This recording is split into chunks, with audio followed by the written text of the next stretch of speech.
Ito naman ang dalawa. Sa dalawa ilalagay natin. Tapos medium yung heat lang ha. Binalagtad ko na siya. Huwag natin tutustahin kasi matigas pag tinustay. Turn na natin ang sibuyas.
Ayun guys, ayos na natin sibuyas.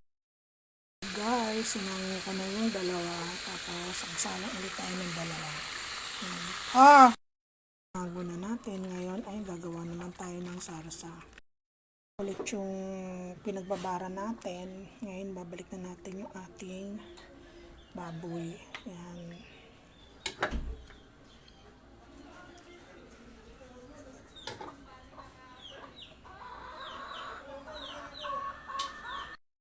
Ito siya ng konting paminta.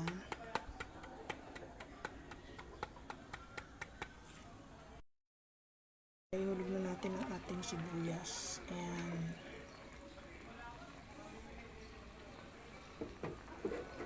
Ituin na lang natin yung ating sibuyas. At syempre, lalasahan natin.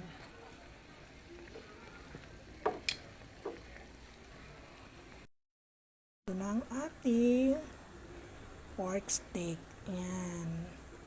So, happy eating. Yan lang, diba? Sarap. Ayan. Bye, guys.